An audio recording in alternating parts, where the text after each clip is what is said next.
Petrol, diesel, रसोई gas और खाद्य तेल की कीमतों में लगी आग को लेकर कांग्रेस ने सड़क पर बैलगाड़ी यात्रा निकाली। वहीं जय स्तंभ पर गैस चूल्हे के नीचे आग लगाकर रोटी बनाई और अंधभक्त का स्वांग रखकर ईंट पत्थर खाकर अच्छे दिनों को प्रदर्शित किया। शुक्रवार शाम कांग्रेस ने पेट्रोल, डीजल, रसोई गैस और खाद्य तेलों की बढ़ती कीमतों का भारी विरोध करते हुए नगर के आरएमएस तिराहे से बैलगाड़ी यात्रा निकाली। इस दौरान कांग्रेसियों ने मोदी सरकार के विरुद्ध जमकर नारेबाजी की।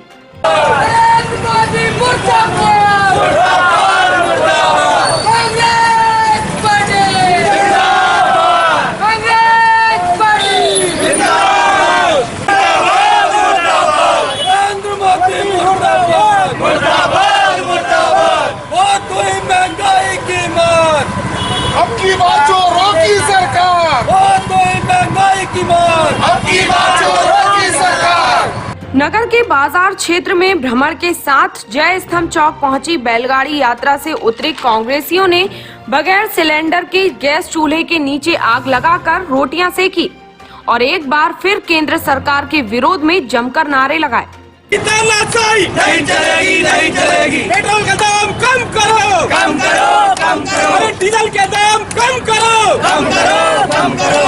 मोदी तेरी तानाशाही नहीं चलेगी, नहीं चलेगी। डीजल के दाम बढ़ रहे हैं और पेट्रोल तो शतक पार कर गया है और डीजल भी 2-4 दिन में शतक पार कर जाएगा।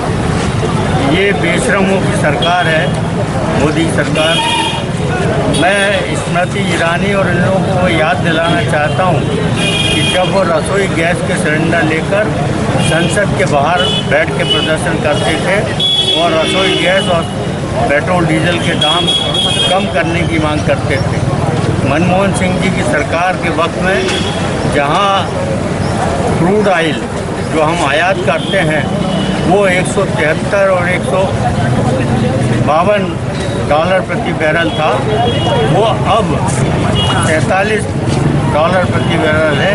इतना बड़ा अंतर आने के बाद भी प्रतिदिन डीजल पेट्रोल के भाव और रसोई गैस के भाव बढ़ाए जा रहे हैं।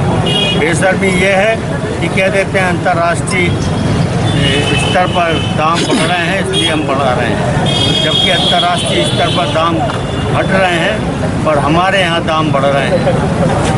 जितना रेवेन्यू इनको जीएसटी और अन्य आयकर वगैरह से नहीं हुआ है, उससे ज़्यादा रेवेन्यू इन्होंने पेट्रोल और डीजल पर टैक्स से वसूल किया है, चाहे वो केंद्र सरकार हो चाहे वो राज्य की मध्य प्रदेश की सरकार हो। जहाँ पंजाब में कांग्रेस की सरकार है वहाँ पर रेट कम कर दिया और वहाँ पर डीजल पेट्रोल के रेट कम हैं। छत्तीसगढ़ में कम है, राजस्थान में कम है। उत्तर प्रदेश के लोग तो कहते हैं कि राजस्थान के कारण हमारे यहाँ के पेट्रोल पंप बंद हो रहे हैं। ये कांग्रेस की सरकार का कथन है।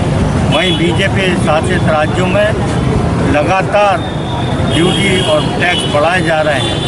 सबसे आश्चर्य की बात तो ये है, मोदी जी इंटरनेशनल लीडर बनने के चक्कर में कई राष्ट्रों को पेट्रोल और डीजल 20 और 25 रुपए लीटर के हिसाब से निर्यात कर रहे हैं हिंदुस्तान से, जो शर्मनाक है कि यहाँ के लोगों को आप महंगाई से मार रहे हैं।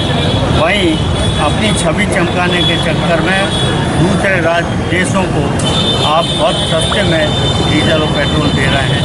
नेपाल को, श्रीलंका को, बंगाल को, बांग्लादेश को बहुत सस्ते में महाराष्ट्र सरकार डीजल और पेट्रोल उपलब्ध करा रही है।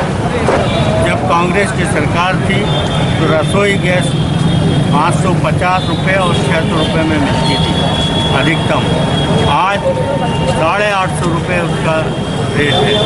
प्रतिदिन चोरी छुपे 2-2, 3-3 रुपये सिलेंडर पर बढ़ाया जाता है और 28 पैसे, 25 पैसे, 30 पैसे प्रतिदिन डीजल और पेट्रोल पे बढ़ाया जाता है।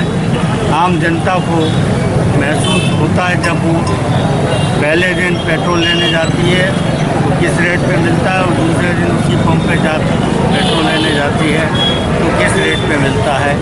ये घोर अन्याय है। देश की जनता के साथ, क्योंकि पेट्रोल और डीजल के दाम बढ़ने से आम आदमी की घरेलू जो बजट है उसमें अंतर पड़ता है।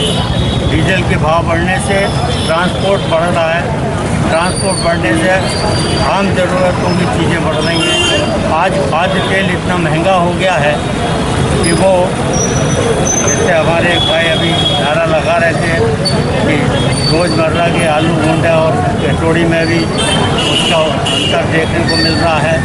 हम खाद्य पदार्थों में जिस तरह से बढ़ोतरी हो रही है वो शर्मनाक है। मध्य प्रदेश की सरकार ने और गरीबों के साथ एक अन्यायपूर्ण कदम उठाया है। राशन दुकानों पे चावल की उपलब्धता नहीं है, मक्का और जौरा दिया जा रहा है। और मध्य प्रदेश में जो चावल है वो शराब फैक्ट्री बनाने वाले को ईथान बनाने के लिए 200 रुपये कुंटल में दिया जा रहा है और आम आदमी को वो 2200 रुपये कुंटल चावल मिल रहा है। हम इसका विरोध करते हैं और मध्य प्रदेश सरकार से मांग करते हैं कि वो चावल एफसीआई के गोदामों से निकालकर गरीब लोगों में बांटा जाए। इस विरोध प्रदर्शन के मुख्य आकर्षण रहे कांग्रेस नेता अमित कापरे ने अंधभक्त का स्वांग रखकर प्लेट में ईंट पत्थर रखकर खाने का प्रदर्शन कर अच्छे दिनों की याद दिलाई। राशन पी गए थे, अगर राशन पी गए थे, अगर राशन पी गए थे, नरेंद्र मोदी मुर्दाबाद, मुर्दाबाद, मुर्दाबाद, राज सिंह मुर्दाबाद, मुर्दाबाद, मुर्दाबाद। महंगाई से सभी वाकिफ हैं। आम आदमी कोरोना के बाद महंगाई और बेरोजगारी की दोहरी मार झेल रहा है। जैसा कि आप सब जानते हैं कि पिछले 6 महीनों में 140 रुपये सिलेंडर की कीमत बढ़ी हुई है। 140 रुपये एक गरीब आदमी जो 2 लॉकडाउन झेल चुका है, जिसका रोजगार छिन गया है, उसको ऐसे समय में रसोई घर में भी यदि महंगाई झेलनी पड़े तो उसकी मानसिक मनोदशा को देखते हुए कांग्रेस ने आज ये प्रदर्शन किया है। रसोई गैस और वहीं जैसा कि आपको वरिष्ठ नेताओं ने बताया और आप सभी को मालूम है कि क्रूड ऑयल इंटरनेशनल मार्केट में मनमोहन सिंह जी के समय उस रेट पे थे 175 रुपये के आसपास डॉलर प्रति बैरल था। उसके बाद भी मनमोहन सिंह की सरकार में पेट्रोल 75 रुपये था। 2004 के आसपास के ये आंकड़े। 2014 के बाद आप देख रहे हैं कि जब अंतर्राष्ट्रीय मार्केट में क्रूड ऑयल और ये 75 रुपये, 75 डॉलर और 70 डॉलर के आसपास है, उसके बाद भी पेट्रोल 100 के ऊपर है। ऐसे में आम आदमी की मन की बात जानते हुए हम लोग ये प्रदर्शन कर रहे हैं कि, और आम आदमी उनसे ये जानना चाहता है, जिस नारे को लेकर भारतीय जनता पार्टी बहुत हुई महंगाई की मार, अब की बार मोदी सरकार ये नारा लेकर भारतीय जनता पार्टी सत्ता में आई थी। आम आदमी ये पूछना चाह रहा है कि उस वायदे का क्या हुआ। आज आपने पत्थर खाए हैं, क्या बताना चाह रहे हैं आप? देखिए, पत्थर खाने से आशा ये है सर कि अंधभक्त होते हैं। एक अलग ही क्राइटेरिया है उन लोगों का, एक अलग ही एक किस्म है उन व्यक्तियों की जो ये सब देखते हुए, झेलते हुए भी इन सब चीज़ों को नहीं समझ रहा है, महंगाई को नहीं समझ रहा है, इन लोगों के कार्यप्रणाली को नहीं समझ रहा है। उसके बाद भी अंधभक्तों का ये कहना कि पत्थर खा के जी लूंगा लेकिन वोट तो मोदी को ही दूंगा। निर्धारित समय से 1.5 घंटा लेट प्रारंभ करीब 30 मिनट तक चले इस विरोध प्रदर्शन में कांग्रेस के युवा चेहरों की उपस्थिति नजर आई। सिर्फ पूर्व उप मंत्री विजय दुबे के अलावा अन्य वरिष्ठ कांग्रेसी नदारद थे। साथ ही महिला कांग्रेस का एक भी प्रतिनिधि नजर नहीं आया। इस दौरान पुलिस व्यवस्था चौक चौबंद रही। Bureau report, Itarsi.